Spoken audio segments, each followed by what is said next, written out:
Puji Tuhan, Shalom Bapak Ibu Saudara sekalian yang diberkati oleh Tuhan. Kembali lagi kita akan merenungkan kebenaran firman Tuhan.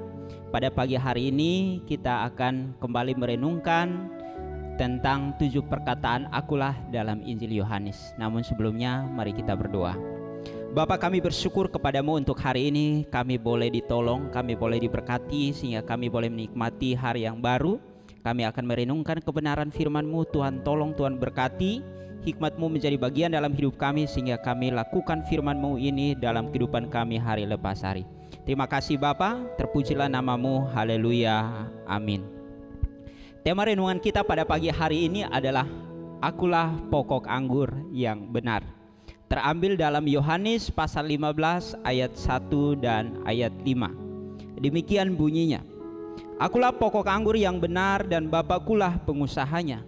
Akulah pokok anggur dan kamulah ranting-rantingnya. Barang siapa tinggal di dalam aku dan aku di dalam dia, ia berbuah banyak. Sebab di luar aku kamu tidak dapat berbuat apa-apa.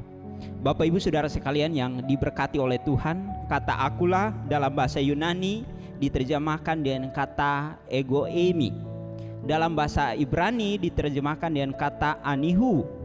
Sehingga secara harafiah arti kata ini adalah aku ada, akulah dia. Yohanes mencatat sejumlah ucapan Tuhan Yesus dengan menggunakan kata egoemi dan rujukan atribut-atribut yang dimiliki oleh Yahweh. Egoemi memiliki makna yang sangat penting dalam pernyataannya ketika inkarnasi. Ucapan ini mempunyai makna ilahi karena ungkapan aku adalah digunakan dalam perjanjian lama sebagai penyebutan untuk Allah ketika dia menyatakan diri kepada Musa. Ia berkata, aku adalah aku, dalam Keluaran pasal 3 ayat 14. Itulah sebabnya dalam memahami istilah akulah yang diungkapkan oleh Yesus tentang dirinya, secara esensi pernyataan ini menunjukkan atau menjelaskan tentang siapakah dia. Dia adalah Allah yang berdaulat atas segala ciptaan yang ada di bumi dan di surga.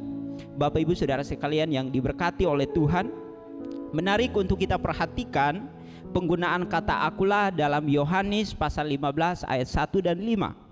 Dalam bagian ini Yesus menghubungkan istilah akulah dengan pokok anggur yang benar.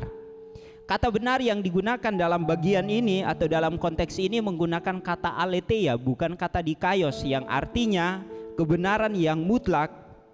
Biasanya kata aletheia selalu dihubungkan dengan Yesus untuk menyebut bahwa kebenaran yang mutlak hanya ada di dalam Dia. Sehingga berdasarkan analisa tersebut Bapak Ibu Saudara sekalian dapat dipahami bahwa dalam konteks Yohanes pasal 15 ayat 1 dan 5, Yesus mau menjelaskan kepada para pendengar bahwa dialah Allah yang sejati, sumber kehidupan itu. Penggunaan istilah pokok anggur sebagai kiasan bagi para pendengar untuk mengerti tentang hubungan mereka dengan Allah, sumber pemberi kehidupan itu. Yesus menyebut dirinya sebagai pokok anggur, sedangkan Bapaknya adalah pengusahanya. Sedangkan murid-murid adalah ranting-rantingnya. Setiap ranting yang tidak menghasilkan buah dipotong dan dibuang sehingga tidak berguna apa-apa. Sedangkan ranting yang berbuah dibersihkannya untuk terus menghasilkan buah.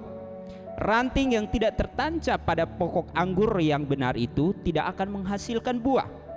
Relasi antara ranting dan pokok anggur menunjukkan bahwa kehidupan daripada orang percaya seharusnya bergantung penuh terhadap pokok anggur itu. Keberlangsungan hidup orang percaya hanya bisa terjadi apabila bergantung penuh terhadap pemberi kehidupan itu. Dan Allah pemberi kehidupan itu adalah Yesus. Dialah sumber kehidupan kekal dari manusia. Implikasinya Bapak Ibu Saudara sekalian yang diberkati oleh Tuhan bagi kehidupan orang percaya masa kini adalah kehidupan yang terlepas daripada pemberi sumber kehidupan itu adalah kehidupan yang sia-sia. Itulah sebabnya penting sekali untuk membangun relasi yang intim dengan sang pemberi hidup itu. Dalam situasi apapun yang kita hadapi, tetaplah tinggal di dalam Dia. Jikalau kita tinggal dalam Dia, pemberi kehidupan itu, maka kita akan menghasilkan buah sebab Dialah sumber pemberi hidup itu. Amin untuk firman Tuhan. Mari kita berdoa. Bapa, kami bersyukur kepadamu untuk kebenaran firman-Mu. Kami boleh diingatkan bahwa Engkaulah sumber kehidupan kami. Engkaulah Allah yang sejati, pemberi kehidupan bagi kami. Tuhan tolong kami, Tuhan berkati kami, sehingga dalam proses kehidupan kami terus hidup membangun persekutuan yang intim dengan Engkau. Terima kasih Bapa, sehingga dalam kehidupan kami terus menghasilkan buah yang berlipat kali ganda. Terima kasih Bapa. Tuhan tolong para pendengar sehingga mereka pun diberkati dengan kebenaran firman-Mu. Terima kasih Tuhan. Haleluya. Amin.